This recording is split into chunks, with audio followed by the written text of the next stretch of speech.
का प्रातः क्लास है 8 जनवरी 1967।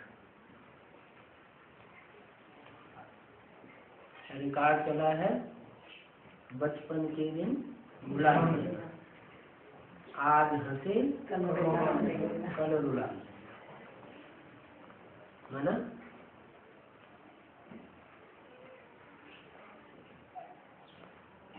परीक्षाएं ऐसी आने वाली हैं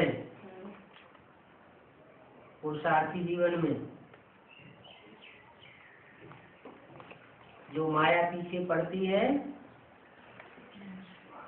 तो बच्चे उल्टे हो जाते हैं।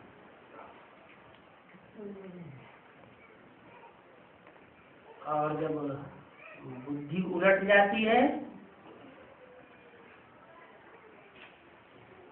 तो कोई कितना भी प्यारा हो, कितना भी अटैच्ड हो, खिलाफत होने लगती है।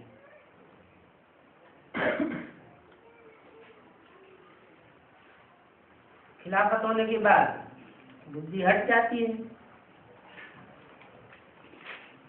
बुद्धि डिटैच हो जाती है।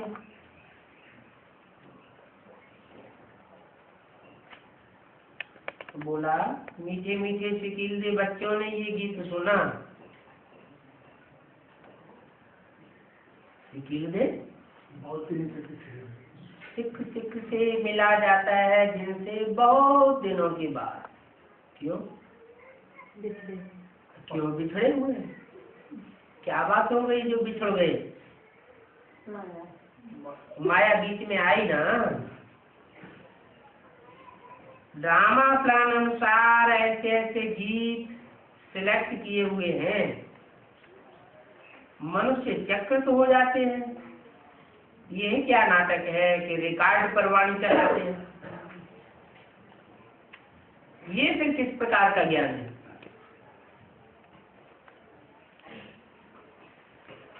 समझते नहीं है कि दुनिया में जो कुछ भी होता है और सब कल्याणकारी ड्रामा लुदा हुआ है। कविता करने वाले कविता करते हैं, गीत गाने वाले गीत गाते हैं, लेकिन जो कविता करते हैं, गीत बनाते हैं,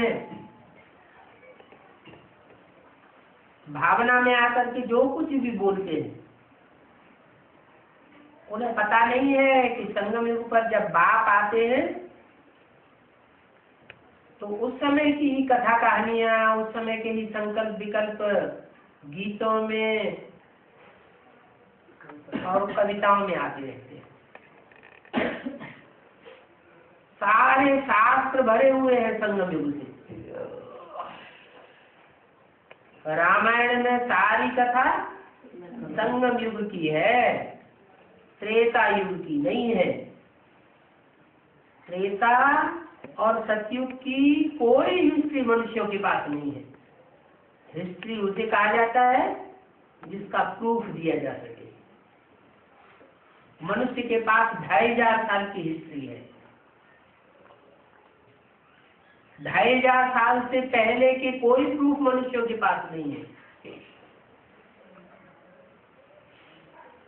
जो प्रूफ देकर बता सके कि 2500 साल पहले क्या था, किसी को पता नहीं। जितने भी दुनिया के दूसरे दूसरे धर्म आए हैं, अपने आदि सनातन धर्म को छोड़ करके, वो सारे ही धर्म 2500 वर्ष के अंदर आए, जिन्होंने इस दुनिया में आकर के द्वैत फैलाया।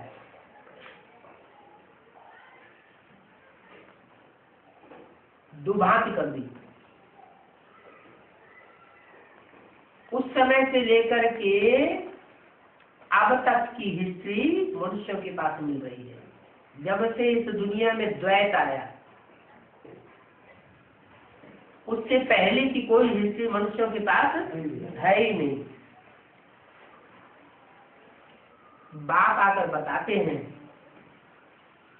कि सतयुग त्रेता में तो तुम सुख में थे, माना स्वर्ग में थे। काय में थे? स्वर्ग। आत्मिक स्थिति में थे, इसलिए वहाँ हिस्ट्री बनाने की कोई दरकार होती नहीं। ये दुनियावी जो नॉलेज फैलती है संसार में, तब फैलती है जब द्वैतवाद शुरू होता है, दो दो मतें शुरू होती हैं, दो दो धर्म शुरू होते हैं, दो दो राज्य दुनिया में शुरू होते हैं। नहीं तो पहले इतने दुनियावी ज्ञान का विस्तार नहीं था, आत्मिक स्थिति में स्थित रहते थे। आत्मिक स्थिति में स्थित होने से प्रकृति माना कुदरत सब प्रकार की वस्तुएं मुहैया कराती रहती है। तन की हर प्रकार की जरूरत के पदार्थ बिना मांगे मिलते रहते हैं। धन भरपूर रहता है, नोटों वाला धन नहीं होता है, लेकिन रतन तो वहां होते हैं ना, हीरे सवाहरात वो भरपूर होते हैं, कोई प्रकार की कमी नहीं होती। शरीर भी निरोगी होता है। यहाँ तो शरीर से 5 तत्व भी तामसी हो जाते हैं। तो इसका मूल कारण क्या हुआ कि 2500 वर्ष की हिस्ट्री में दुख ही दुख बढ़ता चला गया, मतांतर बढ़ते चले गए, धर्मों की संख्या बढ़ती चली गई, धर्म पिताएं आते चले गए और उन्होंने अपने तरीके से धर्म की धारणाएं सिखाई और दुनिया नीचे गिरती चली गई, दुख द्वंद बढ़ता चला गया। उसका एक ही कारण बाप बताते हैं कि आत्मिक स्थिति खत्म हो जाए। जब से द्वैतवाद आता है तब से आत्मिक स्थिति खत्म। उससे पहले देवताओं की आत्मिक स्थिति थी, समझते थे कि हम ज्योति बिंदु आत्मा है। अभी क्या समझते हैं? अभी समझते हैं हम 5 तत्वों का पुतला है, आत्मा तो भूल गई। शास्त्रों में कहीं कहीं लिखा हुआ है आत्मा अनुरूप है, आत्मा ज्योति है, फिर कह देते ज्योति ज्योति में समा जाती है। अब ज्योति ज्योति में समा जाए तो आत्मा अविनाशी रही या विनाश हो गया? अब बगा तो विनाश हो गया। फिर दूसरी तरफ शास्त्रों कहते आत्मा अविनाशी है। आत्मा ज्योति अगर परमात्मा में लीन हो जाए, ज्योति ज्योति में समा जाए, तो आत्मा तो चलो लीन हो गई, विनाश हो गया उसका। फिर परमात्मा इस सृष्टि पर बार बार क्यों दिखा दिया? शास्त्रों दिखाते हरियुग में भगवान आते, हर त्रेता में राम आकर के जन्म लेते हैं। ये क्या बात है? भगवान इस सृष्टि पर हमेशा के लिए बांधा हुआ है और आत्मा की हमेशा के लिए मुक्ति हो जाती है। ये तो कोई बात ही नहीं। बाप कहते हैं आत्मा भी अविनाशी है, परमात्मा भी अविनाशी है, दोनों का पार्ट भी अविनाशी है। और इस सृष्टि पर जो 5 तत्व हैं, पृथ्वी जल वायु अग्नि आकाश, ये 5 एलिमेंट भी अविनाशी है। सिर्फ इस सृष्टि पर हरेक का रूप बदलता रहता है। जो रूप आज है वो कल नहीं रहेगा, जो रूप कल होगा वो उसके बाद नहीं रहेगा। 5 तत्व भी अपना रूप बदलते हैं। आत्मा भी सतो प्रधान से सतो सामान्य रजो और तमो की हो जाती है। तो किसी के 5 तत्व भी 4 अवस्थाओं से गुजरते हैं। तो 4 अवस्थाओं से गुजरने के बाद आखिरी अवस्था कौन सी होती है? तामस, ताम की अवस्था बनती है, आत्माओं की भी बनती है। परमात्मा पाठ पर जब भी चलता हूँ, शास्त्रों में तो दिखा है हरियुग में आता है। भगवान कहते हैं सिर्फ जो चौथा युग होता है सृष्टि का, तामसी युग, उसके अंत में आता हूँ। तामसी युग के अंत में आकर के उस युग को पलट करके सात्विक युग बना के जाता हूँ। ये कार्य मेरे सिवाय दुनिया का और कोई मनुष्य मात्र नहीं कर सकता। क्या इस तमो प्रधान दुनिया को पलट करके सतो प्रधान सत्य की दुनिया बनाई की जाए, झूठ दुनिया को बदल करके सत्य की दुनिया बना दी जाए। क्यों नहीं बना सकता कोई? क्योंकि सत्य कोई है ही नहीं। गॉड इज द ट्रुथ कहा जाता है। एक भगवान बाकी सच्चा है और बाकी इस दुनिया में कलयुग के अंत में सब झूठे हो जाते हैं।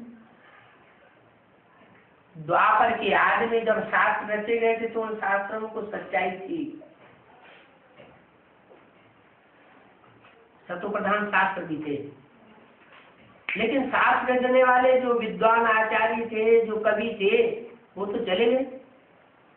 उन कवियों ने जो कविता रची उसमें जो भाव भंगिमा भरी, उसका इंटरप्रिटेशन उन्होंने किया नहीं और वो चले गए। उसके बाद जो परवर्ती आए वो मनुष्य ही तो थे। मनुष्य संग के रंग में आता है, संग का रंग लगता है तो नीचे गिरता है। सृष्टि तामसी बनती जाती है, प्रकृति तामसी बनती जाती है, और जो भी धर्म है वो सब सतो प्रधान से तामसी की ओर जाते हैं। ऊपर से जो भी आत्माएं नई नई उतरती है वो सब नीचे कैटेगरी की आत्माएं उतरती जाती है। सत्य के आदि में जो आत्माएं उतरी थी, सत्य के आदि में वो श्रेष्ठ आत्माएं होती है। उसके बाद जो भी आत्माएं उतरती हैं वो उत्तरोत्तर घटिया किस्म की आत्माएं आती हैं, तो उनके संग का रंग लगता है। संग का रंग लगता है क्यों? क्योंकि ऊपर से आने वाली आत्माओं की संख्या बढ़ती जाती है। सतो प्रधान आत्माएं सृष्टि की शुरुआत में थोड़ी आती है, फिर बढ़ती चली जाती है। आज सृष्टि की आबादी मनुष्यों की 500-700 करोड़ के बीच है, और सतयुग के आदि में मनुष्यों की आबादी 9 लाख थी। कहाँ 9 लाख और कहाँ 500-700 करोड़। सतयुग त्रेता में इतनी आबादी बढ़ती भी नहीं है। वहां 2500 वर्ष के अंदर सारी दुनिया की आबादी बढ़कर के 10 करोड़ हो पाती है। कहाँ 700 करोड़ और कहाँ 10 करोड़। इतना मल्टीप्लाई होता है इस दुनिया में, तामसी दुनिया। द्वापर में भी आबादी कम बढ़ती है क्योंकि इतना ज्यादा विकार बढ़ते नहीं है। कलयुग में तो आकर के विकारों की अति हो जाती है, और जितना ज्यादा विकार बढ़ते हैं उतना ज्यादा फिर विचार बढ़ता है। जो विकारी होता है वो एक से संतुष्ट नहीं होता। जब एक से संतुष्ट नहीं होता तो वो उसकी दृष्टि वृत्ति इधर उधर दौड़ती है, जैसे जानवरों में सब दुनिया हो जाती है। जानवरों की दुनिया में और मनुष्यों की दुनिया में आज कोई अंतर विकारों में नहीं रह गया। विकार जानवर फिर भी संयत होकर के भोगता है, लेकिन मनुष्य का तो कोई नियम ही नहीं रहता। जब ऐसी सृष्टि हो जाती है और विकारों के कारण जनसंख्या बहुत बढ़ जाती है, सारी की सारी आत्माएं आत्मलोक से या कहो परमात्मा लोक से या ब्रह्मलोक से इस सृष्टि पर उतर आती है, तो बहुत बनारा बढ़ जाता है, अशांति बढ़ जाती है।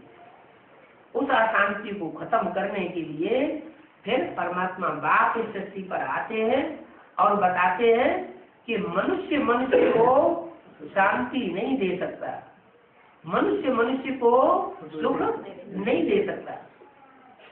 अलग काल का सुख दे सकते हैं, अलग काल की शांति दे सकते हैं, लेकिन वो अलग काल की चीज जो है वो थोड़े समय के बाद फिर अशांति फिर सुख में पलट जाती है।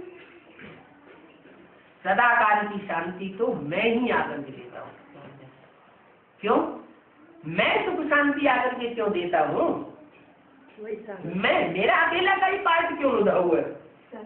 और इतने 500-700 करोड़ मनुष्य उनका पार्ट क्यों नहीं उदा हुआ है?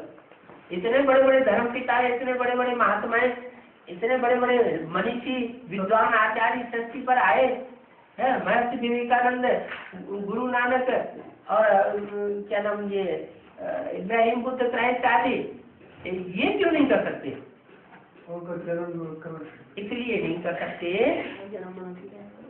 कि वो सुख और शांति भोगने वाले हैं। मैं सुख भोगता ही नहीं, मैं दुख भोगता ही नहीं। तो न मैं दुख भोगता हूँ, न मैं सुख भोगता हूँ, मैं अभोक्ता हूँ। इसलिए मेरी कोई इच्छा ही नहीं। सदा काल के लिए इच्छा मात्र विद्या, माना मैं सदा शिव हूँ, सदैव के लिए कल्याणकारी हूँ। और जो आत्माएं हैं वो सदा काल के लिए कल्याणकारी या शिव है, सुख स्वरूप या शांति स्वरूप नहीं बन सकती। तो मैं अभोक्ता हूँ और सब भोगी है। क्यों भोगी है? जन्म मरण के चक्र में। हाँ, क्योंकि सब जन्म मरण के चक्र में आते हैं। सबको अपना रथ है, रथ माना शरीर। तो जिनको जिनको अपना शरीर होता है, अपना रथ होता है, वो स्वार्थ के बगैर रह नहीं सकते। जो भी करेंगे पहले अपने शरीर के लिए करेंगे, दूसरों के कल्याण के लिए बात बुद्धि में नहीं आएगी। जो कुछ भी करेंगे, जो कुछ भी बोलेंगे, जो कुछ भी देखेंगे, जो कुछ भी काम करेंगे, पहले अपने कल्याण के लिए करेंगे। हरेक में स्वार्थ बटा हुआ होता है। अब ये भी बात नहीं है कि इस बात को मैं ही आकर के बताता हूँ। द्वापर युग से जो शास्त्र लेके गए उनमें भी ये बातें बताएगी। तुलसीदास जी ने लिखा, सुर नर मुनि सबकी यह रीति, स्वार्थ लागे करें सब प्रीति। चाहे देवता हो, देवात्माएं हो, चाहे मनुष्य की आत्मा हो, चाहे मुनि ऋषि हो, सबको स्वार्थ लगा पड़ा है। एक भी ऐसा नहीं है जो अपने स्वार्थ के लिए न जिंदगी बिताता हो। तो मुझको आना पड़ता है। मैं आकर के तुम बच्चों को सिखाता हूँ कि अगर तुमको इस दुनिया के दुख दर्दों से मुक्त होना है तो पहले एक बार ऐसा पुरुषार्थ करो कि मेरी जैसी स्टेज को पहुंच जाओ।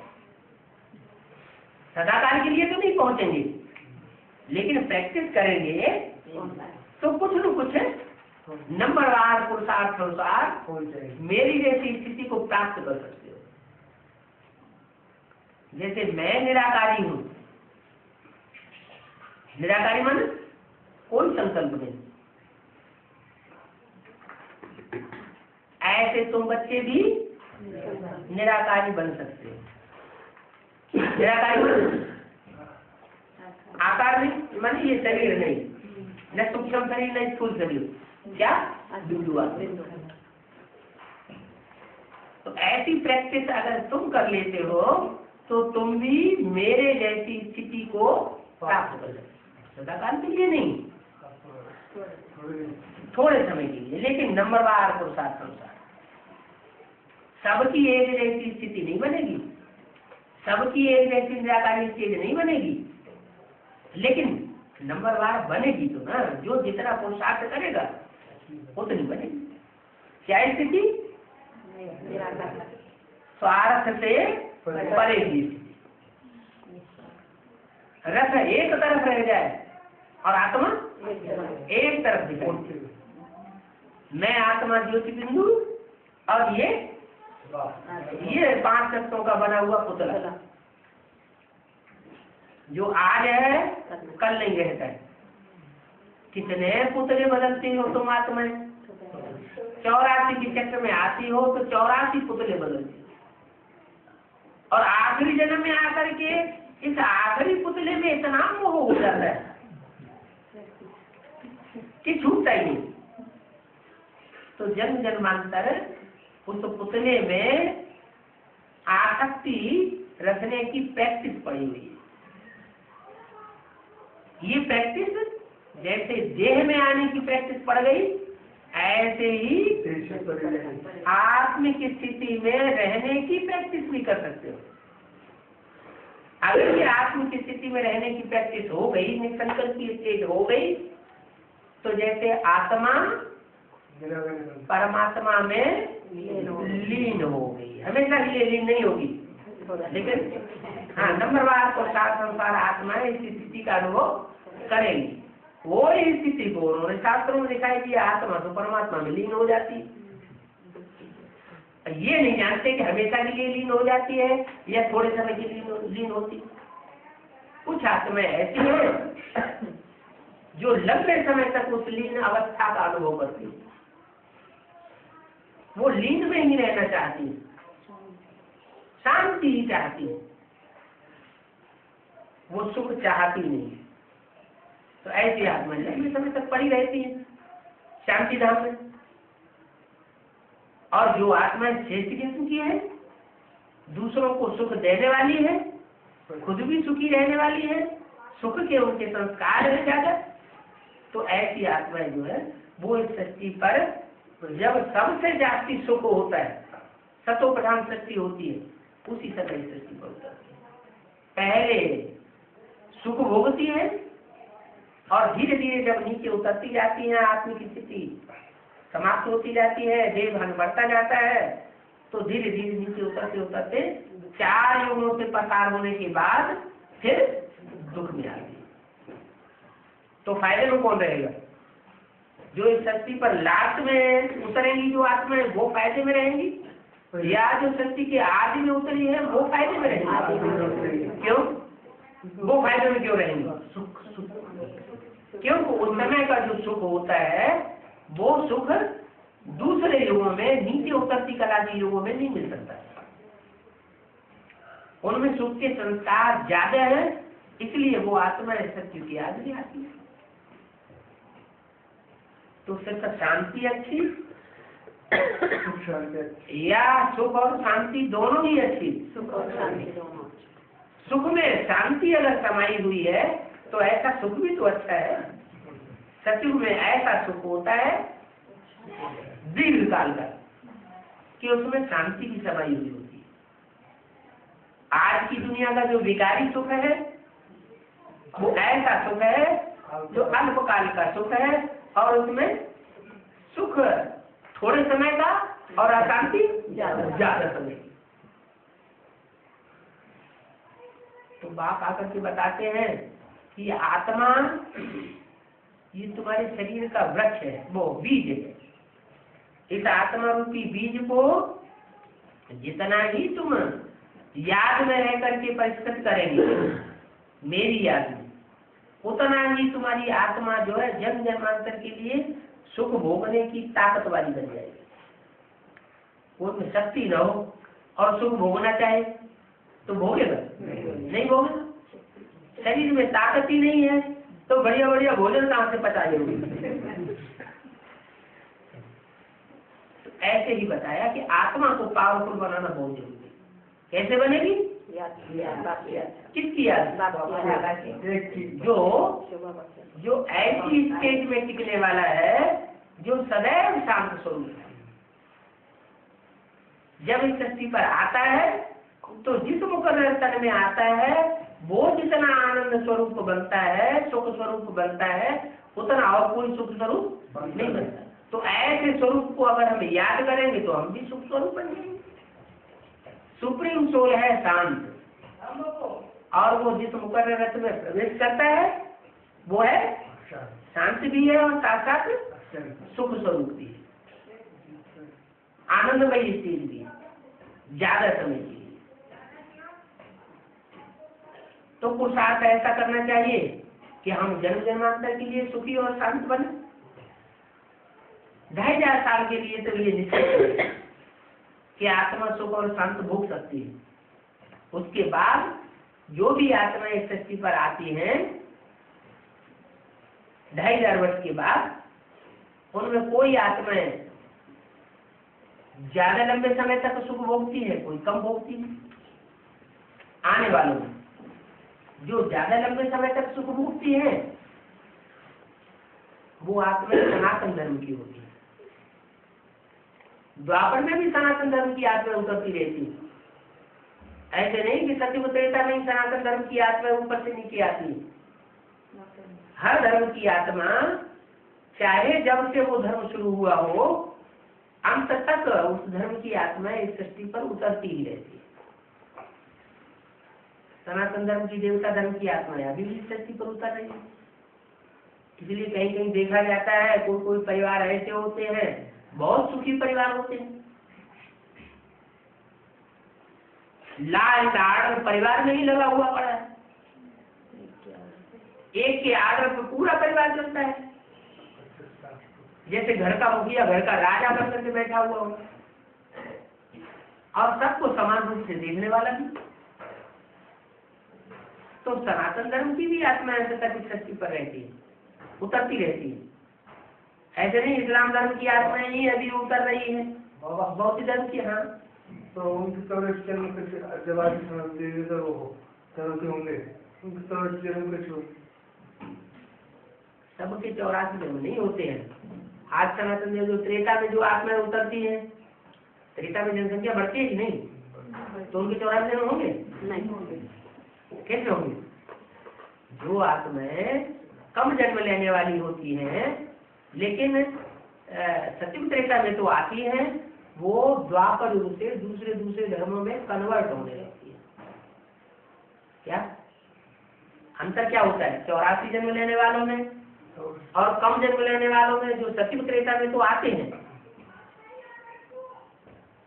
देवता तो बनते हैं, लेकिन स्वयं ही देवता बनते हैं, पक्के देवता नहीं बनते। पक्के देवता वही कहे जाते हैं जो पूरे 84 का चक्र लगाते हैं। 84 जन्मों में से एक जन्म भी उनका कम नहीं होता। तो वो पक्के देवताएं जो हैं वो जन्म जन्मांतर ऐसा पार्ट बजाते हैं जो पार्ट और किसी धर्म की आत्मा बजा ही नहीं सकती। क्यों? क्यों? वो डायरेक्ट भगवान बाप से वर्षा लेने वाले हैं, जो पूरे 84 जन्म लेते हैं। 84 जन्म लेने वाला नहीं होगा तो इसी सृष्टि पर शरीर छोड़ जाएगा, परम धाम में एक जन्म पड़ा रहेगा। एक जन्म जब ऊपर पड़ा रहेगा तो परमात्मा बाप सुप्रीम सोल से डायरेक्ट वर्षा लेने का भी बनेगा क्या? अरे 9 लाख की तो बात ही छोड़ो, 4.5 लाख ये ऐसे निकलते हैं जो परमात्मा बाप से डायरेक्ट वर्षा लेते हैं। 4.5 लाख जो होंगे 9 लाख में, वो तो जन्म लेने वाले होंगे। उन जन्म लेने वालों ने भी कुछ न कुछ लिया तो है, लेकिन पूरा नहीं ले पाया, अधूरा दिया। इसलिए वो बाद में जन्म लेते हैं बच्चों के रूप में, और उन बच्चों को जो जन्म देने वाले रचयिता है वो पूरे 84 जन्म लेते हैं। पूरे 84 जन्म लेते हैं तो पूरा इस शक्ति का इसी जन्म में 16 कला संपूर्ण का सुख भी भोग और दुख भी क्योंकि आखिरी जन्म में तो दुख भी इस शक्ति पर बहुत होता है, और आखिरी जन्म में अंत में जब ये दुख की शक्ति खत्म होती है तो सुख भी अति का होता है। 100% सुख और 100% दुख का युग कौन सा है? ये संगम युग है। 100% सुख और 100% दुख। इसलिए बताया कि और किसी धर्म में ऐसा 100% श्याम काला पार्ट बजाने वाला और ऐसा 100% सुंदर पार्ट बजाने वाला और किसी धर्म पिता को नहीं कहेंगे। मैं जिस मुकर्रर रथ में प्रवेश करता हूँ वो श्याम से श्याम पाठ बजाता है और सुंदर से सुंदर पाठ बजाता है। इसलिए एक ही शरीरधारी का नाम शास्त्रों में क्या रख दिया? श्याम सुंदर। वो तथाकथित ब्राह्मण क्या समझ रहे हैं कि दादा लेखराज के रूप में इस जन्म में श्याम था और अगले जन्म में जब जन्म लेगा कृष्ण के रूप में तो सुंदर बन के पैदा होगा। तो श्याम सुंदर एक व्यक्ति का नाम है या दो व्यक्तित्व के नाम है? दो पर्सनालिटी के नाम है? एक व्यक्ति का नाम दिया है शास्त्रों में। तो दो पर्सनालिटी के नाम दिए हैं। केवल पहले जन्म में श्याम था, अगले जन्म में सुंदर, तो दो का नाम देना उन्होंने तो पर्सनालिटी में। तो उनको मालूम नहीं ना, ये बात उनको बताई जाए कि श्याम सुंदर किसका गायन है? तो जो गायन वो तो आत्मा का गायन है। तो आत्मा जो है उसका गायन नहीं होता है। आत्मा जब शरीर धारण करती है तब गायन भी होता है और ग्लानि भी होती है। आत्मा जब आत्म की स्थिति में है, शरीर धारण ही नहीं किया है, तो उसकी ग्लानि और गायन नहीं होता। गायन और ग्लानि ये साकार से जुड़े हुए हैं। भगवान के 32 करोड़ वाला चित्र बनाया है, उसमें 32 गुण दिखाए थे ना। अब ये 32 गुण क्या बिंदु के होते हैं? गुण और अवगुण जो है वो बिंदु भी नहीं होते हैं। वो बिंदु जब साकार में प्रवेश करता है तब उसके गुण भी होते हैं, अवगुण भी। सुप्रीम सोल जब इस शक्ति पर प्रवेश करता है मुकर्रर रथ में तो उसके गुण ही गुण होते हैं, अवगुण कोई नहीं होता। आत्माओं के गुण भी होते हैं, अवगुण भी होते हैं। आत्मा जब शरीर धारण करती है तब बिना शरीर धारण किए न आत्मा सुख भोगती है, न दुख भोगती है, न ग्लानि भोगती है, न गायन भोगती है। तो अज्ञानता के कारण कह दिया है कि परमात्मा की 32 गुण है। अरे उसके तो गुणों का सागर है, 32 गुणों में नहीं बांधा जाता। हाँ ये कह सकते हैं कि खास खास गुण उसमें दिखाई दे।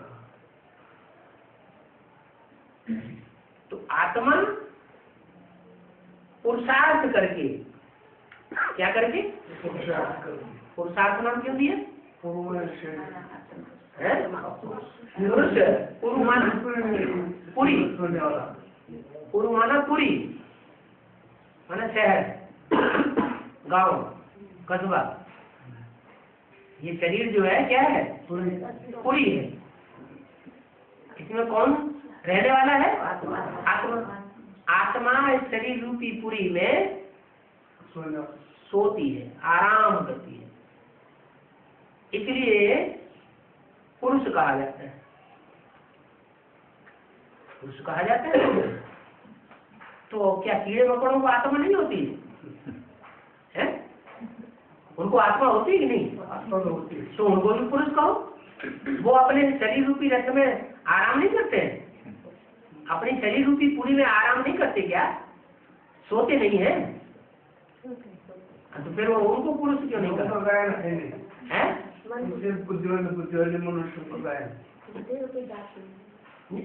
वो तो ठीक है, बुद्धि रूपी हो या मन रूपी हो, जो भी हो, लेकिन वो आत्मा तो है ना।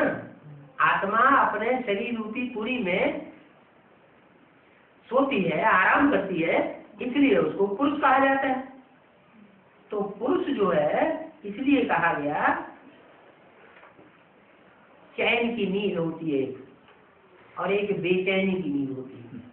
क्या?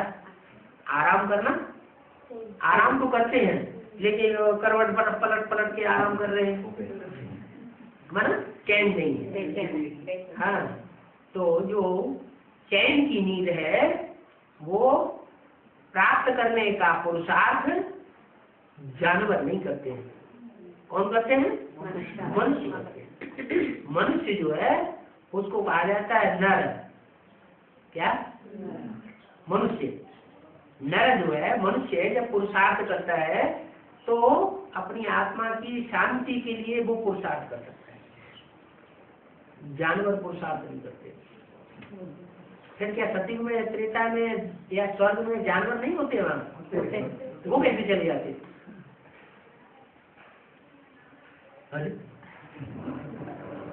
सतयुग त्रेता में जानवर तो होते हैं ना, स्वर्ग में जानवर होते तो है। चलो खराब किस्म के नहीं होते हो, अच्छे किस्म के जानवर होते हो, तो वो वहाँ कैसे पहुँच जाते हैं जब वो पुरुषार्थ ही नहीं करते? हाँ, मनुष्य जब सुधरता है तो उसके वाइब्रेशन से, उसके वातावरण में रहने से जानवर भी सुधर जाते हैं, और मनुष्य जब बिगड़ता है तो उसके वातावरण से, वाइब्रेशन से जानवर भी बिगड़ जाते हैं, क्योंकि उनको अपनी मनबुद्धि नहीं है उतनी तीक्ष्ण। जितनी तीक्ष्ण मनबुद्धि मनुष्य को होती है उतनी तीक्ष्ण बुद्धि उनको नहीं होती है। जानवर हुए, पशु पक्षी हुए, कीड़े मकोड़े हुए, इनकी आत्मा में अपने अपने तरीके की मनबुद्धि है, माना जड़त्वमयी मनबुद्धि है। क्या? और मनुष्य होते हैं कोई जड़ बुद्धि, लेकिन फिर भी जानवरों के मुकाबले तीक्ष्ण बुद्धि होती है। तीक्ष्ण बुद्धि, जितनी तीक्ष्ण बुद्धि होगी और जितनी सात्विक बुद्धि होगी उतनी ही आत्मा हल्की होगी, और जितनी ही जड़ बुद्धि होगी हाँ उतनी तामसी होगी, दुखदाई और भारी, स्थूल, जड़त्वमयी। पेड़ पौधों में भी आत्मा होती है। पेड़ पौधों में जड़ काटी जाए नीचे से तो ऊपर से सूखने लगते हैं, सूखते हैं ना। हाँ, तो इसका मतलब उनमें भी आत्मा तो है, लेकिन जड़त्वमयी आत्मा है। वो जड़त्वमयी आत्मा मनुष्यों से उसको कंपैरिजन नहीं किया जा सकता है। मनुष्यों की जो आत्मा है वो इस 5 तत्वों की पृथ्वी के बहुत परे रहती है। परमधामवासी की जब आत्माएं होती है सृष्टि में, जब विनाश बर्पा होता है तो जो मनुष्य आत्माएं हैं वो बहुत ऊंची स्टेज में रहती है, माना जैसे पृथ्वी के वायुमंडल से भी परे, सूरज चांद सितारों की दुनिया और सूरज चांद सितारों की दुनिया से भी परे। जो सूरज चांद सितारों की दुनिया है उससे भी पारलोक में, और पारलोक में भी नीचे तबक्के में जड़त्व बुद्धि वाली आत्मा है। जितनी ज्यादा जड़त्व बुद्धि वाली उतनी नीचे पृथ्वी के नजदीक, इससे ज्यादा वो ऊपर जा ही नहीं सकती। मनुष्य अपने पुरुषार्थ से उन आत्माओं को कितना भी खींचना चाहे ऊपर, वो नहीं जाएगी। हाँ जी, हाँ जी। जैसे कीड़े मकोड़े हैं, सर्प है, बिच्छू है, इनको चाहे जितना पाल करके दूध पिलाओ, लेकिन वो जब वो उनका टाइम आएगा, नजदीक आएंगे तो मुझे नहीं देखेंगे इसने हमको पाला है, ये हमारा मालिक है, इसने इतनी परवरिश की है, वो फिर भी उसको दुख देंगे। आज दुनिया में बच्चे भी एक और बच्चों की माँ बाप कितनी भी बढ़िया परवरिश करें, लेकिन जो आखिरी किस्म के होंगे वो काटेंगे, दुख देंगे, परेशान करेंगे। तो ऐसे ही सृष्टि पर आत्माओं का हिसाब है। वो सुप्रीम सोर्स सब आत्माओं का बाप है। ऐसे नहीं कि मनुष्य आत्माओं का पिता है। कीड़े मकोड़े, पशु पक्षी, जलचर, थलचर, इनका पिता नहीं है, इन आत्माओं का पिता नहीं है, सबका पिता है। तो वो सबका पिता है। जड़त्वमयी आत्माओं का भी पिता है और चैतन्य आत्माओं का भी पिता है। चैतन्य आत्माओं में जो मनुष्य हैं उनमें कोई ऐसे भी हैं जो नर से नारायण जैसे बन जाते हैं, पुरुषार्थ करके नर से नारायण बन जाते हैं, और कोई ऐसे हैं जो नर से नारायण नहीं बनते हैं प्रजावर्ग में रह जाते हैं। प्रजावर्ग में भी 4th क्लास प्रजावर्ग बनते हैं। चांडालों का काम क्या होता है? फांसी में चढ़ाना। उनको उतनी बुद्धि नहीं होती। राजा का काम करता है और चांडाल का काम करता है। राजा को कहा जाए कि इस आदमी को पकड़ करके सूली पे लटकाओ तो वो नहीं करेगा। तो ये बुद्धि की बात है। जैसी जैसी उसकी बुद्धि वैसा वैसा उसका आचरण होता है। मनुष्य ऊंचा उठ करके मनुष्य आत्मा देवता बन सकती है, नीचे गिर के राक्षस जैसी बुद्धि बन सकती है। फिर सुधर भी सकते हैं, बिगड़ भी सकते हैं। लेकिन सुधरने का कारण क्या और बिगड़ने का कारण क्या? संग। ये संग दोष जो है वो बहुत मुख्य चीज है।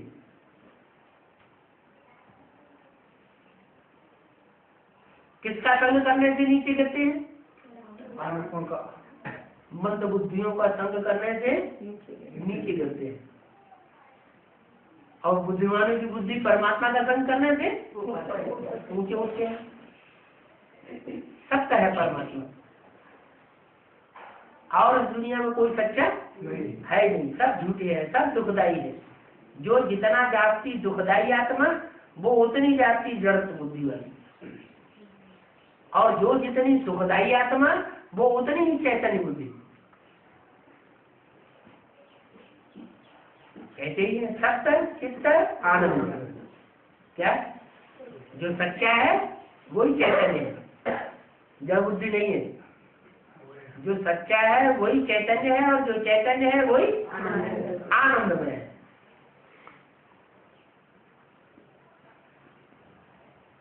आनंद भगवान के लिए कहा जाता है आनंद का सागर, सुख का सागर। ऐसे का संग करेंगे तो हम भी सुखी बनेंगे, चैतन्य बनेंगे। बुद्धिमान बाप का बच्चा भी कैसा होना चाहिए? बुद्धिमान होना चाहिए। इसलिए 3 देवताओं में तो जिसको तीसरा नेत्र दिखाया जाता है उसको सबसे ऊपर रख दिया है। हाँ, विष्णु को ऊपर नहीं रखा। विष्णु में इतनी बुद्धि नहीं है। कितनी? सन 76 में जब पुरानी दुनिया के विनाश और नई दुनिया की स्थापना की घोषणा की गई मुरली में, तो विष्णु वाली जो आत्मा है वो उस स्वरूप को पहचान पाए। भगवान के उस पाठ को उस समय नहीं पहचान पाती। पहचान भी ले तो इतनी शक्ति नहीं है कि लोक लाज को त्याग करके उस आत्मा को फॉलो कर सके। और ब्रह्मा को उनके लिए तो बोल ही दिया। क्या बोल दिया? देवी बुद्धि है। क्या? ब्रह्मा को बाबा बेबी कहते हैं। बेबी कहते हैं क्या मतलब? बच्चा बुद्धि। बच्चा बुद्धि माना जैसे बच्चों की बुद्धि होती है ऐसी बुद्धि है। बड़ों की तरह उनकी बुद्धि नहीं थी। जितना शिव बाबा ने उनके मुख से बोल दिया बस उतना ही समझ लिया।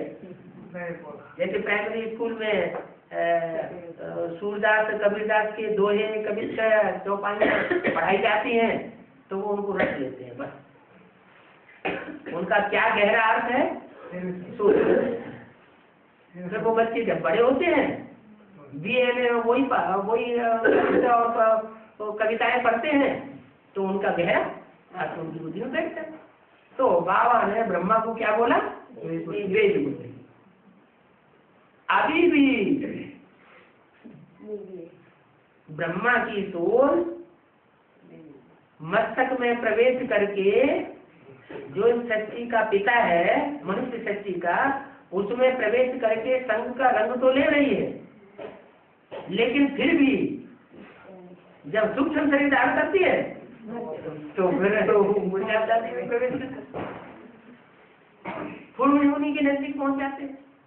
इतना विस्तार का ज्ञान लेने के बावजूद भी उनकी बुद्धि में अभी तक भी ये नहीं बैठा क्या कि गीता का भगवान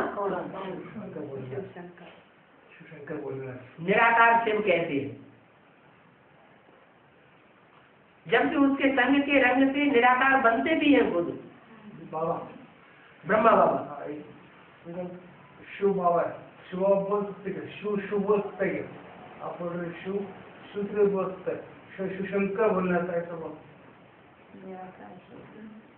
शिव शंकर बोलेंगे वो तो इसलिए बोलेंगे कि शिव पिता है और शंकर बच्चा है, बच्चे का नाम बाद में, शिव का नाम पहले।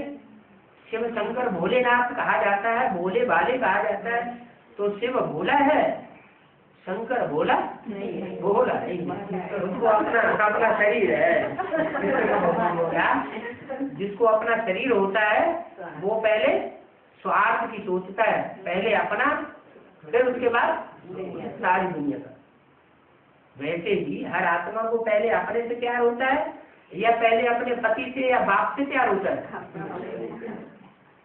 बाप से सब कुछ मिलता है, कितना वर्षा मिलता है, सारी धन संपत्ति मिलती है, लेकिन उससे प्यार नहीं होता। पति से सारा सुख मिलता है पत्नी को, लेकिन उससे प्यार नहीं, पहले अपने से प्यार। तो ये आत्माओं के स्वभाव का मादा है कि वो पहले अपने से प्यार करती है। परमात्मा में तो सुप्रीम सोल में ये बात नहीं है, वो बच्चों को प्यार करता है। बच्चों में भी नंबरवार बच्चों को देखता है, जो उसके डायरेक्ट बच्चे बनते हैं वो उनको करता है। उनमें भी नंबरवार है, कोई बड़े बच्चे हैं, कोई छोटे बच्चे हैं। जो बड़े बच्चे हैं उनमें क्या शिफ्ट है और छोटे बच्चों में क्या शिफ्ट है तो 9 लाख बच्चे। अच्छा चलो 4.5 लाख ही सही। छोटे बच्चों में क्या शिफ्ट होती है और बड़े बच्चों में क्या शिफ्ट होती है, जो बड़ों को ज्यादा प्यार करता है। बड़े बच्चे ज्यादा मुरली के पापा मुरली बड़े और छोटे बच्चे किस आधार पर, प्रैक्टिकल पहचान के आधार क्या, हाँ पहचाना माना ज्ञान हुआ, तभी तो पहचाना। पहचाना ही नहीं इसका मतलब ज्ञान हुआ नहीं। सारा ज्ञान कोई बगाड़ता रहे लेकिन बाप की पहचान न दे, तो इसका मतलब खुद भी बाप को पहचाना नहीं है। तो बाबा कहते हैं तुम बच्चों में और कोई गुण हो या न हो, एक गुण मेरे सब बच्चों में है। कौन सा गुण, बाप की पहचान। कथा करते ब्रह्मा कुमार कुमारियां कहेंगे हमने भी तो पहचाना है बाप को। क्या पहचाना है, माँ को पहचाना नहीं, माँ को पहचाना, बाप को नहीं पहचाना। हमने भी पहचाना बाप को, क्या है, बिंदु है। अरे बिंदु तो कीड़े मकोड़ों की आत्मा भी बिंदु है, पशु पक्षियों की आत्मा भी बिंदु है, जो भी 500-700 करोड़ मनुष्य है वो सब ओरिजिनल रूप में बिंदु है। तो ये पहचान कोई पहचान थोड़ी हुई। असली पहचान तो ये है कि वो किस साकार स्वरूप में आकर के सारी सृष्टि को परिवर्तित करता है। इस सृष्टि में किस स्वरूप में आकर के भगवान या परमात्मा संग का रंग लगा करके सारी सृष्टि को परखता है। भगवान करते ऊंच से ऊंच गाया हुआ है, ऊंच से ऊंच भगवान कहा जाता है, तो ऊंच से ऊंच निराकारी दुनिया की बात है या साकारी दुनिया की बात है। ऊंच तो ऊंच तो और नीच तो नीच तो ये साकारी दुनिया की बात है। तो जिस स्वरूप में वो प्रवेश करता है वो स्वरूप ही ऐसा पार्ट बजाता है कि वो ऊंच से ऊंच भी पार्ट बजाता है और नीच से नीच भी पार्ट बजाता है।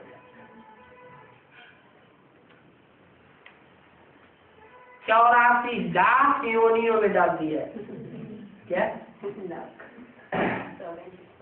ऐसे तो मनुष्य में 84 जन्म ही होते, तो 84 लाख योनियों में क्यों डाल दिया है? क्योंकि मनुष्य सृष्टि का जो पिता है उसमें एक भी ऐसी योनि नहीं है जिस योनि के रूप में वो पार्ट न बजाता हो। 500-700 करोड़ मनुष्य आत्माओं का बीज रूपी बाग है ना, तो जिसे 500-700 करोड़ मनुष्य आत्माओं में जो जो स्वभाव संस्कार भरे हुए हैं, वो सारे स्वभाव संस्कार उसमें उस बीज में होने चाहिए। बीज में नहीं होगा तो पत्ते में कहाँ से आ जाएगा? नीम का बीज होता है, कड़वा होता है, तो पत्ते भी जो नीम का आखिरी पत्ता होगा वो भी कड़वा होगा। फल भी कड़वा होता है, फूल भी कड़वा होता है, जड़ भी कड़वी होती है, तने भी कड़वे होते हैं, शाखाएं भी कड़वी होती हैं। तो ये तो सारी सृष्टि का बीज रूप बाप है। जो एक जन्म लेने वाली आत्माएं हैं उनका भी बाप, माने तो नास्तिक किस्म की आत्माएं हैं। आत्मा परमात्मा स्वर्ग नरक कुछ भी मानने वाली नहीं है, उनका भी बाप। इसलिए एक मुरली में बोला है क्या, भारत इस समय पूरा नास्तिक है।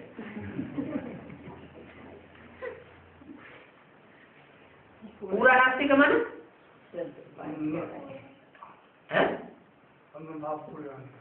स्वर्ग को नहीं मानता, स्वर्ग को नहीं मानता, पाठ कर रहा है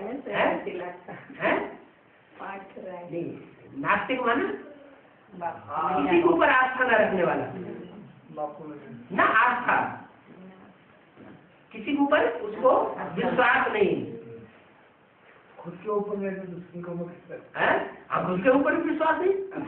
कोई कहे, कोई प्रजापिता वाली आत्मा से कोई कहे जाके तुम भगवान हो, तुम मानेगा? तुम नहीं, तुम शंकर जी हो, तो मानेगा? शंकर जी हम क्या, तुम राम की आत्मा हो, तो मानेगा? नहीं मानेगा।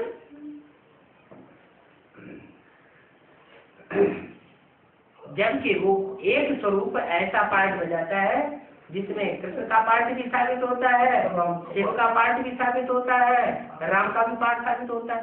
शास्त्र में लिख दिया अर्चितम केशवम राम नारायणम कृष्ण दामोदरम वासुदेवम हरिम श्रीधरम माधवम गोपिका वल्लभम जानकी नायकम रामचंद्रम। कितने नाम एक कहाँ राम त्रेता का और कहाँ नारायण सत्य की आदि का, कोई तालमेल ही नहीं। इतने नाम रख दिए हैं एक के ऊपर एक, भगवान के ऊपर, और ये सब कैसे साबित हो जाते हैं? इसी संगम युग में वो एक ऐसा स्वरूप प्रत्यक्ष होता है संसार में, जो संसार में सब प्रकार के नामों से विख्यात हो जाता है। तो उसमें सारी दुनिया के जितने भी मनुष्य मात्र है, प्राणी मात्र है, उन सब प्राणियों के स्वभाव संस्कार उसमें भरे हुए हैं। अगर भरे हुए न हो, उनके संस्कार अगर भरे हुए न हो, तो 84 लाख योनियों का उद्धार कैसे होगा? होगा? हो ही नहीं सकता। 84 लाख योनियों का भी उद्धार करने का निमित्त एक बनता है। एक माने एक आत्मा नहीं, वो आत्मा सुप्रीम सोल जिसमें प्रवेश करता है, वो एक निमित्त बनता है।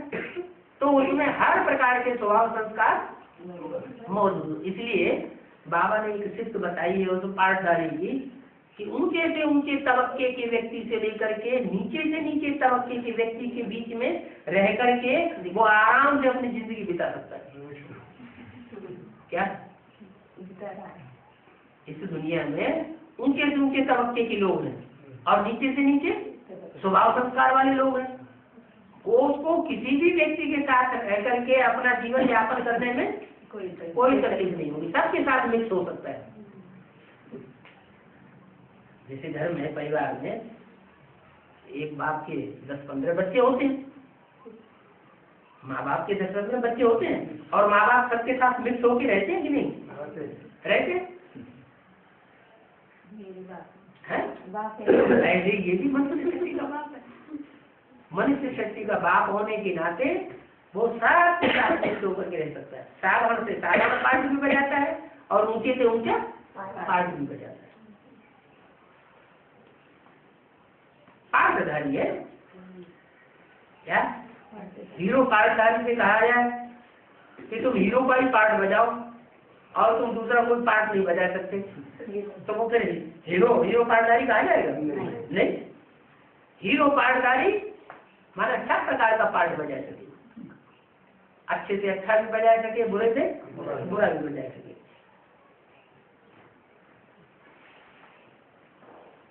अच्छा और बुरा उसमें क्यों भरा हुआ है 100%? है? अच्छा नहीं, अच्छा क्यों भरा हुआ है? क्योंकि वो फंसता है मतलब है? नहीं, 500-700 मनुष्यों के बीच में, नहीं 500-700 करोड़ मनुष्यों के बीच में जिन मनुष्यों को नर कहा जाता है, नर माना मनुष्य, तो 500-700 करोड़ मनुष्य जो भी करते हैं उसका रिजल्ट क्या आता है दुनिया में?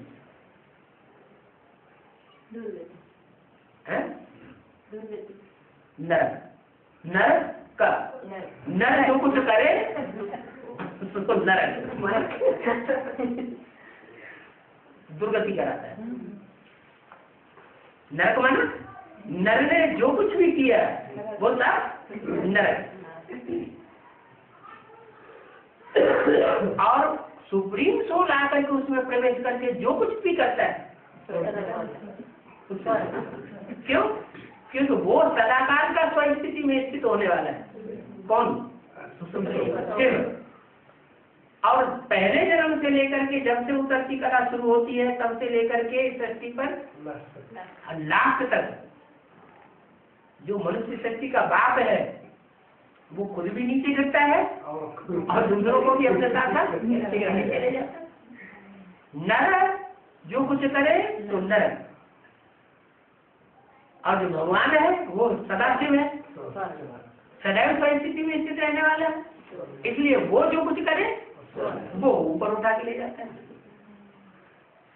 वो करता है सदगति और वो करता है दुर्गति।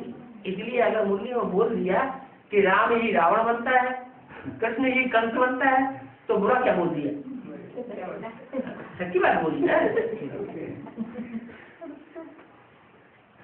जब सुपर स्टेट था उस टाइम रावण है, सुपर स्टेट था उस टाइम रावण था। हाँ, सुप्रीम सोल प्रवेश होने के बाद वो तो सुप्रीम सोल है, वो स्वर्ग बनाने वाला है, वो नरक बनाने वाला है, वो अभोक्ता है, वो भोक्ता है। एक है भोगी, एक है अभोगी। एक गर्भ से जन्म लेने वाला नहीं, इसलिए उसको कहा अजन्म, और एक है सबसे जाति जन्म लेने वाला। तो अंतर तो जरूर पड़ेगा।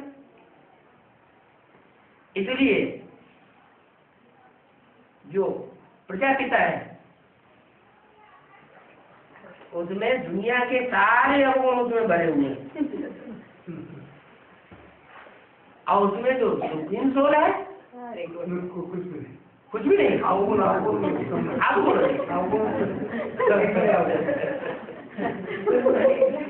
उसमें कुछ भी नहीं। वो जो कुछ बोलेगा सुप्रीम सोल तो कल्याणकारी बोलेगा। अच्छा गालियां दे तो वो भी कल्याणकारी। अगर मारपिटाई कर दे, थप्पड़ मार दे, तो वो भी कल्याणकारी। माने इंद्रियों से जो भी कार्य करेगा वो था कल्याणकारी।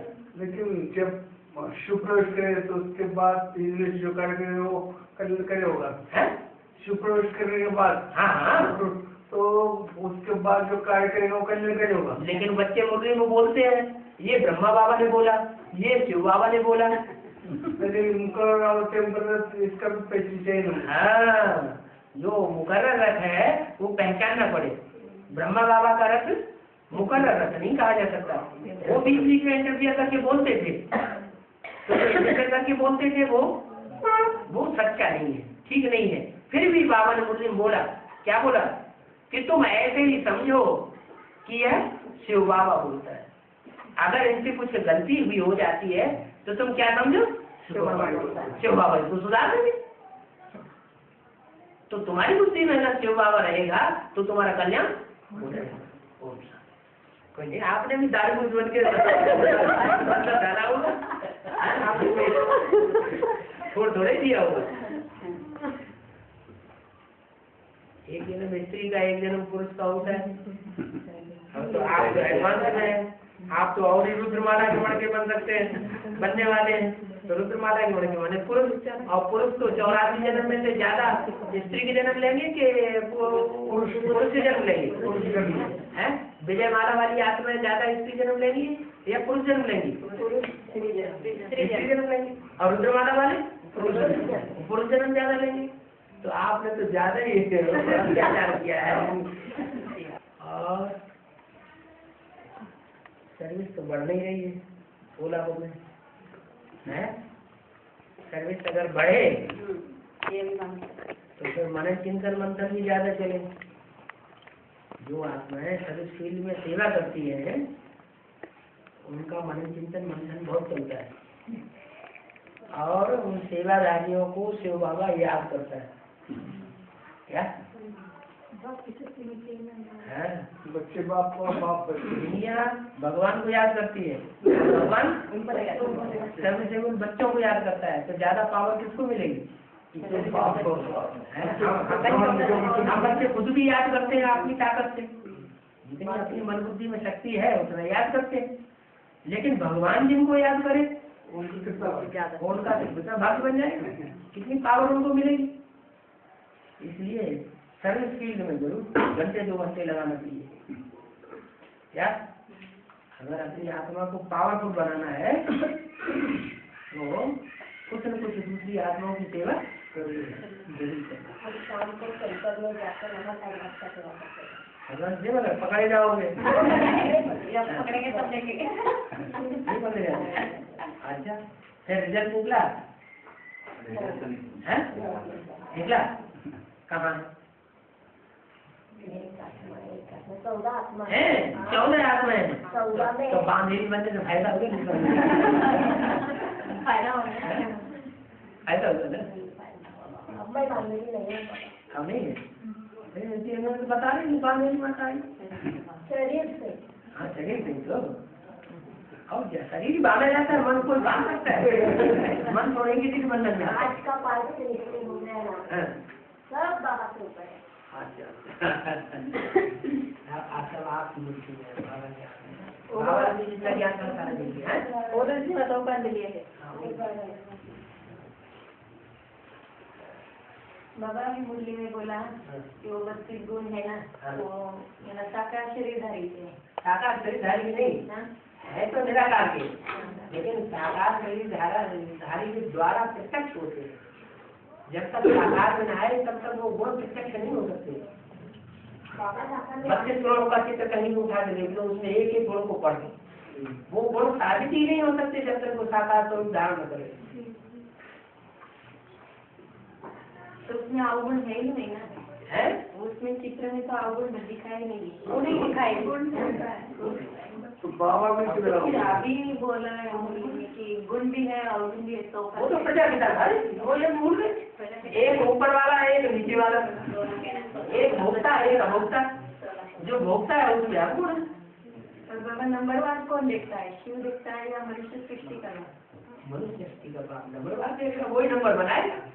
तो अपना नंबर पहले बना लेगा।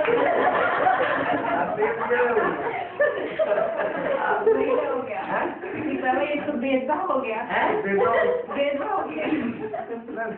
अच्छा, नंबर वो अपना बनाता है या वास्तव में बना बनाया होता है? करता है ना, नहीं पुरस्कार नहीं पता चलता कौन करता है कौन नहीं करता।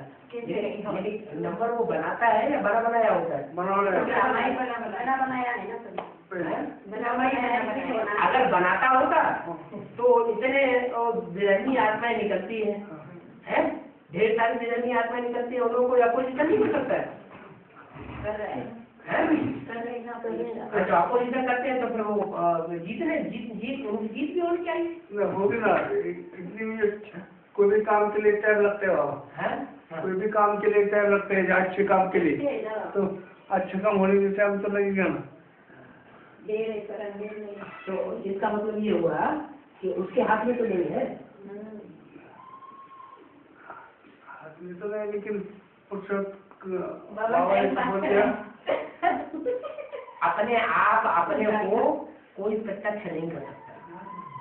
जो अपने आप अपने को प्रत्यक्ष करता है वो गलत काम करता है, वो हिरण्यकश्यप है। वो होता ही नहीं है? वो होता ही नहीं। हाँ, वो ज्ञान के आधार से वो विश्वता हो ही नहीं सकता। जो होता है वो ज्ञान के आधार से। बाबा अभी भी पिता वही बन सकता है जो बच्चों को पहले आगे रखे, बच्चों को प्रत्यक्ष करे। बाबा अभी भी सनातन धर्म की आत्माएं ऊपर से आ रही है। हाँ, तो फिर वो कैसे हो गई वो सनातन धर्म? कैसे हो गई? मन 84 जन्म बोल रही है, जन्म तो उनके नहीं है ना 84। 84 जन्म तो उनमें से जो सनातन धर्म की आत्मा है उनमें सच्चे देवताएं भी हैं, तो कितने देवताएं भी हैं। लेकिन 84 जन्म लेने वाले क्या वो देवता नहीं होते? तो वो कहाँ 84 जन्म होंगे? सेमी देवता होते ना। अच्छा, जो देवता बनते ही नहीं, सत्य त्रेता में ही नहीं आते, द्वापर नहीं आते हैं, उनमें देवता ही गुण होते हैं। 33 करोड़ देवताओं में से एक एक में ऊपर से आने वाली रवियों की आत्मा प्रवेश करती रहती है, दूसरों में प्रवेश नहीं करेगी। और अभी तक आ रहे हो खाली 33 करोड़ में से 33 करोड़ जो ऊपर से अभी आ रहे हैं उन्हीं में प्रवेश करेगी। दूसरे धर्म की आत्माएं जो है 700 करोड़ में से घटा दो 33 करोड़, 700-750 करोड़ में से 33 करोड़ घटा दो तो कितने बचे? 7 करोड़ है करोड़ और 33 करोड़ घटा दिया ना। हाँ। 17 हो गए, 7.5 करोड़। 600 करोड़ 700 करोड़ 17 लाख। कितने में कम किया? है 750 में से 33 करोड़ करोड़ 700 करोड़ 700 करोड़ और 33 करोड़ कम करो। 33 करोड़ कम करो। हाँ, तो 1700 33 करोड़ 1700 33 करोड़ कम कर दिए तो 700 करोड़ नहीं बाबू 700 करोड़ में से 33 साढ़े 700 करोड़ नहीं 670 करोड़। लेकिन एक बात और भी है, 750 करोड़ में से 500 करोड़ है मनन चिंतन मंथन करने वाले मनुष्य, मनु की औलाद बनते हैं। क्या ब्रह्मा की जो औलाद बनते हैं वो सिर्फ 500 करोड़ है, और वो बाहर की जो है वो तो सब कीड़े मकोड़े बनते हैं सब। वो मनन चिंतन मंथन करने वाली आत्माएं नहीं है, आए और मरे। तो बाबा वो ज्ञान नहीं लेते हैं ना, हैं? वो ज्ञान नहीं लेंगे बस क्या इसी से हमारा कल्याण। आप तो 500 करोड़ में बाबा 33 करोड़ कम करना पड़ेगा ना। 33 करोड़ 500 करोड़ में कम करना पड़ेगा। हाँ जी हाँ जी। हाँ तो मैं कब तो 467 करोड़ हो गए। 67 करोड़। हाँ हाँ वही बोल। हाँ, वो ऐसी आत्माएं हैं जो कोई न कोई में प्रवेश करेंगी, ऊपर से उतरेंगी प्रवेश करेंगी। मैंने उनको शरीर नहीं होगा पहले जन्म में हर आत्मा सुख भोगती, दुख नहीं भोग सकती। हर आत्मा को सदगति मिलती है भगवान से। ऐसी एक भी आत्मा नहीं मिल सकती थी जिसकी एक जन्म की सदगति न हो। गति सदगति का वर्षा भगवान सबको देता है। 700 करोड़ में सभी को सदगति मिलती है ज्ञान की। हाँ जी। लेकिन जन्म कब लेंगे? अभी तो अंतर आ चुका है, जन्म कब लेंगे? क्यों जन्म लेने के लिए तो आप क्या कितना 30 साल पड़े हुए 31 साल पड़े हुए क्या जन्म? 30 साल। क्या जन्म? क्यों? तो बाबा भी बोला कि ब्रह्मा इंटरफेयर करके बोल रहा है। हाँ। तो अभी भी बोल रहा है मुकरर। हाँ अभी बोलता हूँ। मुरली में भी जब जो सुप्रीम कोर्ट से कोई नहीं छोड़ता है तो प्रजापिता को कैसे छोड़ देगा? वो तो सृष्टि का पहला पत्ता है ना, पहला बच्चा होता है वो तो बहुत ज्यादा प्यारा होता है? बड़ा बच्चा तो ज्यादा प्यारा होता है ना। फिर और उसको समझाने के लिए तो बाबा कितनी ताकत लगाते हैं। कुछ भी करे हैं? समझे भी ना तो भी नहीं समझे तो भी देखो लगातार समझाइए। पर एक दिन समझना पड़ेगा। हाँ, जब उसको समझ में आ जाएगा ड्रामा का पूरे तो एक के पतित बनने से सब पतित बन जाते हैं, एक के पावन बनने से सब कौन बोले? सब पावन बन जाते हैं। अच्छा, एक बात, देवी बुद्धि ब्रह्मा बाबा ज्यादा है या कोई और आत्मा है जो वो ज्यादा देवी बुद्धि है? ब्रह्मा बाबा ही सबसे बड़ा 100% देवी बुद्धि है या ब्रह्मा बाबा से भी ज्यादा बड़ा कोई देवी बुद्धि है? मनुष्य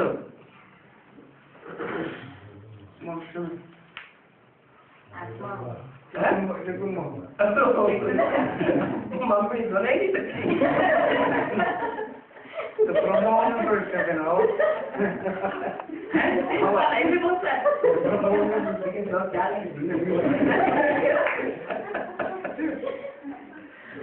फिर भी मम्मी सब सुनेगी ना ब्रह्मा बता देगा सारी कैंसर सुनती हो, हर कैंसर का काम भी कर रही है, सब काट सकती है। बाबा अभी कौन से बताती होगी बाबा कौन से बताती होगी हाँ, नहीं अभी कैसे सुनी मम्मी? हाँ? मम्मी सुनेगी कैसे? कैसे हाँ, सुनेगी? हाँ?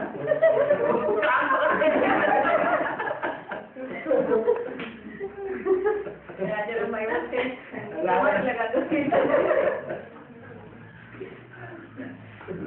हाँ, बताया नहीं है सबसे ज्यादा बेबी बुद्धि उनको जन्म देने वाले माँ बाप का रहता है। उनको जन्म देने वाला माँ बाप ब्रह्मा विष्णु शंकर को कौन जन्म देता है? उनको जन्म देने वाला विष्णु जिसके भक्तन से जन्म लेता है। कृष्ण जो है वो तो बच्चा ही हुआ ना। हाँ, उनको जन्म देने वाला माँ बाप ज्यादा रहता है। नहीं, वो तो सत्य में जन्म लेंगे, लेकिन संस्कार अभी कहाँ भरे जा रहे हैं? देवी बुद्धि के संस्कार भरे कहाँ जा रहे हैं? वो तो सत्य में जब जन्म लेंगे तब लेंगे। देवी बुद्धि के संस्कार अभी कहाँ भरे जा रहे हैं? संग में हुए। इसलिए बोला मेरे साथ रहने वाले बच्चे मेरे को नहीं पहचान पाते। ये दोनों के लिए बोला होगा ना हाँ? अब ब्रह्मा बाबा ज्यादा साथ रहे कि जगदम्बा का ज्यादा साथ रहे कि साकर पार्टी? वो दोनों के लिए बोला है दोनों भी बोले। और उसमें देखो कि साकार में सृष्टि पर सृष्टि रूपी रंगमंच में संगम में होता है तो जगदम्बा की सोच ज्यादा साकार में साथ रहती है या ब्रह्मा की सोच ज्यादा साकार में रहती है? जगदम्बा की क्योंकि आज में भी साथ रही और जब पाठ प्रत्यक्ष होता है 77 से तो भी ज्यादा साथ रहती है। तो इतना साथ रहने वाला फिर भी बाप को पहचानता नहीं तो क्या कहेंगे? तो सिंह पहचान लेते हैं तो ड्रामा तो खलास हो जाता है। नहीं पहचानते हैं, पुश किया जाता है। दिल्ली की माताओं ने पुश किया, नहीं सब जाओ बाबा का सहयोग करो। हाँ, ठीक है। 83 में जाके बाबा को बोलने की जरूरत पड़ती, 83 में 13 होना चाहिए। मैंने 83 तक इतनी ब्रह्मा कुमारी में सरेंडर होनी कोई 13 बना ही नहीं। प्रैक्टिकल में जो बाप का पाठ प्रत्यक्ष होता है उसका कोई भी बना नहीं। अब जब बन गया तो अभी तुम्हारी वो बोल दिया पंजाब की धरणी कन्यादान में आ गई। अरे इतनी कन्या कहाँ सरेंडर हो गई ब्रह्मा कुमार कुमारियों? तब बोला जाके 83 में कि पंजाब की धरणी कन्यादान में आगे गई। तो प्रैक्टिकल गई ना। हाँ, माना 83 में कोई पंजाबी फोन की कन्या सरेंडर हुई पहले तो बता दिया जो पहले करे तो बाबा तो जवाब ठीक था ना? जवाब ठीक था ना? हाँ, क्या बोल रहा? किस बात का जवाब? सबसे ज्यादा 100% बेबी बुद्धि कौन?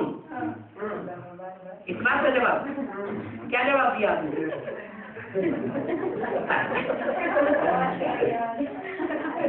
आपने क्या जवाब दिया? दुनिया की 500-700 करोड़ मनुष्य आत्माओं में सबसे ज्यादा बड़ी बेबी बुद्धि कौन? बस आपने जवाब नहीं दिया, कोई भूत प्रेत में प्रवेश होकर बोला हो। अगर आपने दिया होता तो आप बोलते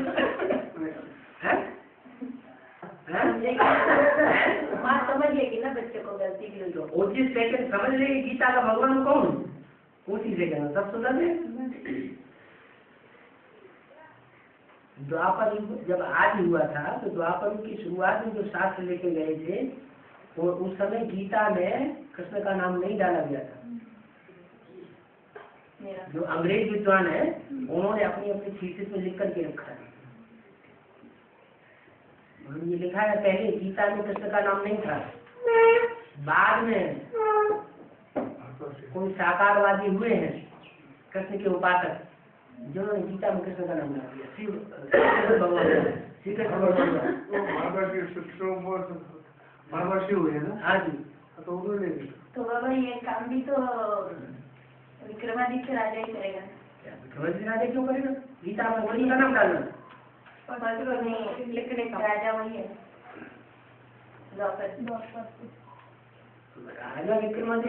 राजा विक्रमादित्य को भी तो चलाने वाला कोई होता है। जो राजाएं होते थे वो राजाएं अपनी अकल से चलते थे या उनको चलाने वाला कोई होते थे, मंत्री होते थे ना। और मंत्रियों की मंत्रणा से चलना पड़ता था राजाओं में। बाप ही मंत्री होता है। तो द्वापर के आदि में कौन मंत्री होगा, जो राजा विक्रमादित्य को जन्म देने वाला होगा वही उसका मंत्रणा देने वाला मंत्री होगा। होगी ना। सत्य की आदमी में भी आत्मा वो बाप बनती है, तो त्रेता की आदमी में भी बाप बनेगी, द्वापर की आदमी में भी बाप बनेगी, जो कलयुग की आदमी में भी बाप बनेगी। अब इसकी निकालो बेटी।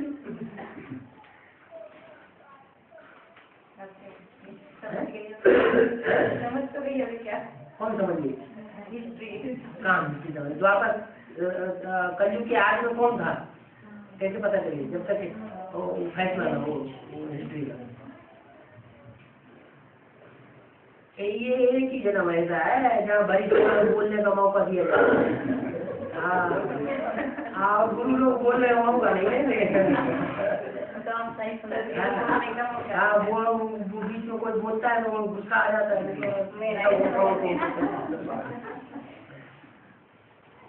लगा वो आत्मा को नहीं बोला। वो आत्मा को नहीं। कौन सी आत्मा, जो ये कलयुग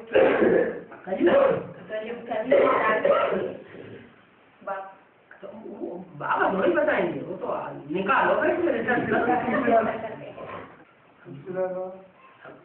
बाप के अनेक जन्म क्लियर होंगे तो बच्चों के भी क्लियर हो जाएंगे, बाप के ही क्लियर नहीं होंगे तो बच्चों के भी क्लियर हो जाएंगे। बाप थोड़ी बैठ कर बताएंगे कि किसका पार्ट क्या है, न बोर्ड में लिख करके बता देंगे न कागज में लिख करके। जबकि स्टूडेंट को नहीं आता तो बाप जवाब नहीं है बाद में। स्टूडेंट को नहीं आता, स्टूडेंट को नहीं आता, नहीं आता तो कोशिश करो। जब तक नहीं आता है तब तो कोशिश करो, रिसर्च करो। रिसर्च इस कारण ये थोड़ी कह सकते मेरे रिसर्च नहीं होती, मैं अब आगे नहीं करूँगा, तुम बताओ। अभी थोड़े टाइम तक आप बोल रहे हैं ना सीरियल गया तो इससे बोल रहे तो इतने ही बच्चे हैं क्या, और बच्चे नहीं है क्या? तो ढेर सारे बच्चे हैं बाबा। हाँ ओम साढ़े 4 लाख बच्चे निकले मंथन करने वाले। 4.5 लाख जो है वो अपने 84 जन्मों को यही इसी जन्म में जान लेंगे। बाबा कहाँ किस स्थान में किस कैसे कैसे जन्म हुआ, कौन माँ बाप थे, क्या काम किया। क्लियर होगा कब जाने इसी संगत में जानेंगे। इसी संगत में कर्मातीत अवस्था होगी तब जानेंगे, कर्मातीत अवस्था होगी तब जानना शुरू करेंगे। तो बाबा एक मुर्गे में बोला है हाँ। कि वो विनाश के टाइम में इन विदेशियों को ऐसे जगह फेंका जाएगा जहाँ मौत की मौत बरपा होगी। वो बेसिक वालों के लिए या एडवांस वालों के लिए? जो भी ज्ञानी करने वाले। तो क्या वो पहुँचेंगे? जो सदगुरु की निंदा कराने वाले तपस कैसे फिर वो पहुँचेंगे नहीं, लास्ट में पहुँचेंगे। बाबा ने कहा हेलीकॉप्टर बना रहे हैं बच्चों को उठाने के लिए। हेलीकॉप्टर खरीदेंगे खरीदेंगे वो। हाँ? कैसे उठाएंगे गाड़ी में? और क्या पकड़ के उठाएंगे। मानो कलयुग के निमित्त आत्मा कौन सा है? हैं? कलयुग है। कहीं के ज्यादा नहीं पता तुम्हारा है, 15 किलो से ज्यादा खा लिया। इस दुनिया में मनुष्य ही है नरक बनाने वाला। मनुष्य में पहला मनुष्य कौन है? तो वो नरक बनाएगा ना स्वर्ग बनाएगा? स्वर्ग बनाएगा। वो स्वर्ग बनाएगा। फिर इसमें से सजीव स्टार्ट हो गया और त्रेता से राम से स्टार्ट हो गया और द्वापर विक्रमादित्य और एक कलयुग किनसे स्टार्ट हो गया? द्वापर विक्रमादित्य को जन्म देने वाला और सलाह देने वाला कोई नहीं था।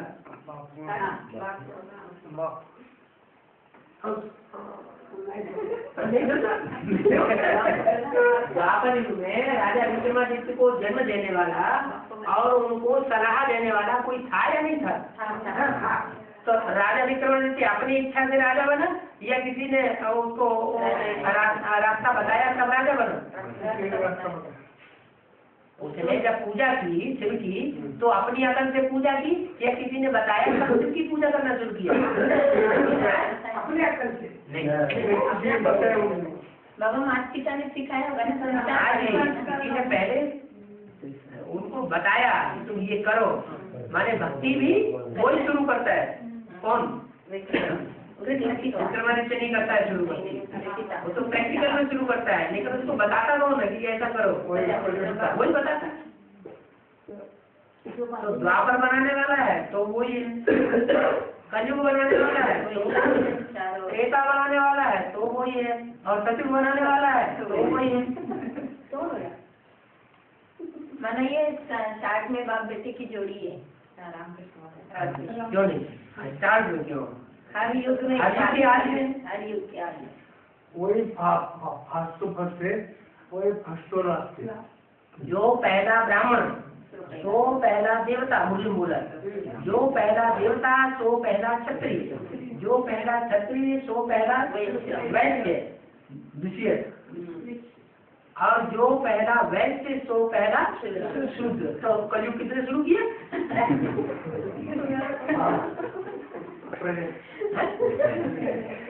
बताओ ना, आज मुख से बोलो।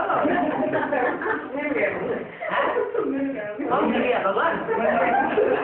मन में जवाब मिल गया। मन में जवाब मिल गया। इस बात का जवाब मिल गया। कलयुग किससे स्टार्ट होता है? इसकी शुरुआत करने वाला कौन?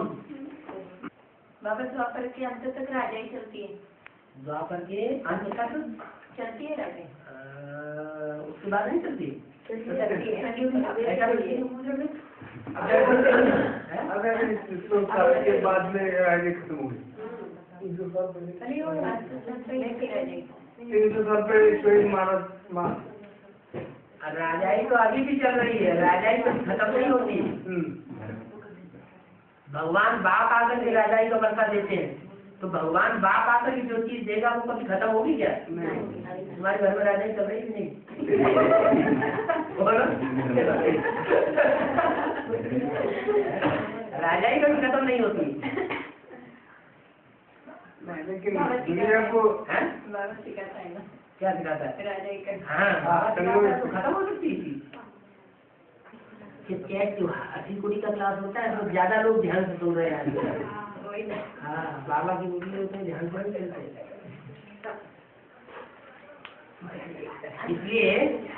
इसलिए इसमें जो माइक है ना, क्या नाम, टैप रिकॉर्डर या कैमरा का माइक ऐसा होना चाहिए कम से कम 10 मीटर आसपास से आवाज पकड़ने वाला, क्योंकि आजकल डिस्कशन के क्लासेस ज्यादा बढ़ रहे हैं। दूर से आदमी बोलता है, जैसे तेज आवाज भाई ने बहुत धीरे से बोल दिया, सुनने में नहीं आता है।